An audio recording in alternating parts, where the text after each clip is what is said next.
তোমরা কি এ হতে নির্ভয় হয়েছ যে যিনি আকাশে রয়েছেন তিনি তোমাদেরকে সহ ভূমিকে ধসিয়ে দেবেন না?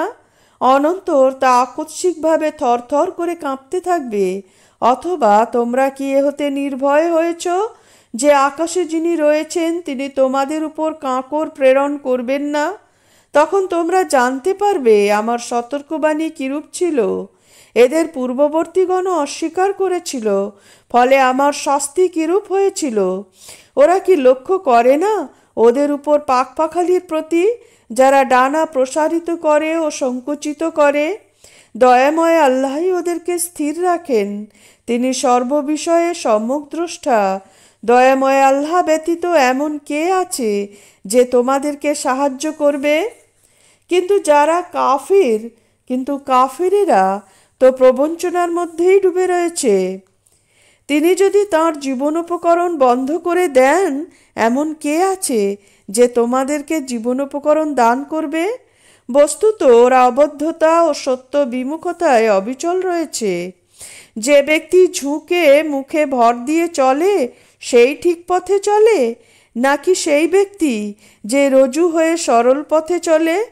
বলো, তিনিই তোমাদেরকে সৃষ্টি করেছেন এবং তোমাদেরকে দিয়েছেন শ্রবণ শক্তি, দৃষ্টিশক্তি ও অন্তর। তোমরা অল্পই কৃতজ্ঞতা প্রকাশ করো। বলো, তিনিই তোমাদেরকে পৃথিবীতে ছড়িয়ে দিয়েছেন এবং তাঁরই নিকট তোমাদেরকে সমবেত করা হবে। আর ওরা বলে, তোমরা যদি সত্যবাদী হও তবে বলো এই প্রতিশ্রুতি কখন বাস্তবায়িত হবে। বলো, এর জ্ঞান কেবল আল্লাহর নিকট আছে, আমি তো স্পষ্ট সতর্ককারী মাত্র।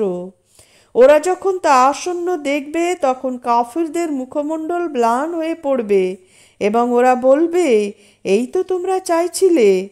বলো, তোমরা কি ভেবে দেখেছ, যদি আল্লাহ আমাকে ও আমার সঙ্গীদেরকে ধ্বংস করেন অথবা আমাদের প্রতি দয়া প্রদর্শন করেন, তবে কাফিরদেরকে মর্মন্তুদ শাস্তি হতে কে রক্ষা করবে? বলো, তিনিই দয়াময়। আমরা তাঁর প্রতি বিশ্বাস করি ও তাঁরই উপর নির্ভর করি। শীঘ্রই তোমরা জানতে পারবে কে স্পষ্ট ভ্রান্তিতে রয়েছে। বলো, তোমরা কি ভেবে দেখেছ, যদি পানি ভূগর্ভে তোমাদের নাগালের বাইরে চলে যায় তখন কে তোমাদেরকে প্রবাহমান পানি এনে দেবে?